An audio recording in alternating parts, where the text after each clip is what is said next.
Florida versus Kentucky is a noon Eastern kickoff on ESPN this Saturday. And I know what you're thinking.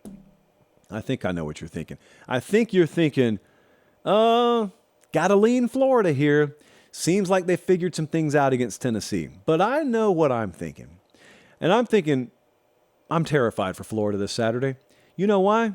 Well, first off, they got to play Mark Stoops and Kentucky at home. Secondly, you know Florida's an underdog in this game, right? Kentucky's favored by 2.5.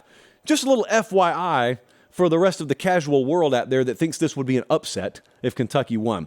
What did Florida figure out, by the way? I sound so hostile towards Florida. I picked Florida to beat Tennessee. What did we learn? What did they figure out? Well, they figured out how to put Joe Milton in a blender passing the ball in the first half, which they did. And by the time they got some things figured out, it was too late, and Florida never let go of the lead. So they ruined Joe Milton in the first half. They ruined Tennessee's chances to win that game. Devin Leary, it's the first shot to see him on the national stage this year. Transfer from NC State, Devin Leary is a much more capable passer than Joe Milton. Here is the problem. He hasn't necessarily shown that yet this year. There's a great big but here. Like, he's got the potential. But, man, here's some trivia that'll throw him for a loop if you drop this on Friday night with your buddies. Did you know the quarterback with the best completion percentage of all transfer portal quarterbacks is playing in this game, and his name's Graham Mertz, not Devin Leary? What? Now, yeah, I mean, Graham Mertz is averaging throwing the ball 3 yards through the air downfield. Yes, I'll grant you that, but that's what they're asking him to do. So good for Graham Mertz. And give me more if you're Devin Leary.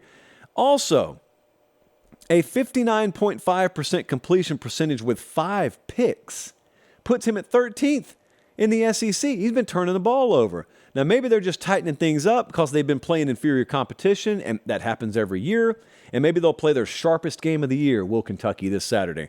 But it's another moment of truth for the Florida ground game, I'll tell you that. They ran it for, I think, 13 total yards against Utah. Sorry, had a hiccup. They came home a couple weeks later and ran it very effectively against Tennessee. Well, now, you know what you get to face on the road?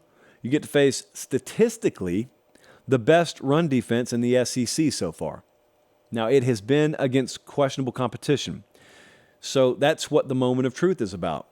Either Florida gets stoned at the line of scrimmage and Graham Mertz has to win the game, and I don't think he will, or you got ETN there clipping it at 6.7 yards per carry. If he's sort of around that yearly average, well, then you can do some business in Lexington. What does the model think, Colin? Because Kentucky's favored by 2.5. The model thinks that's slightly too rich. The model says this should be a pick'em. Now, Billy Napier's 1-4 on the road in his last 5 games. Florida has lost 8 of 9 on the road. They are not nearly the team on the road they are at home. This has got to change at some point.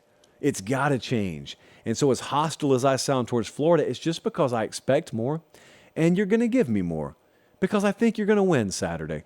So I'm going to take Florida to win. I will take the points if you'll give them to me. I'm going to take Florida to win. I'm going to take Florida, obviously, to cover. And I think it's going to be a very tight game. Kentucky's got Utah vibes. Like anytime you pick against them, it's a catch-22 because they will then use that as fuel. And sometimes if you pick them, then people say, oh, here you go, picking Kentucky again. Kentucky's never going to happen. Stop trying to make Kentucky happen. And I'm like, just please leave me alone and go start your own show. So I'm saying Florida's going to win. I'm saying Florida's going to cover. This is not a best bet by any stretch. I have no money on this game. I'll just have eyes on that game.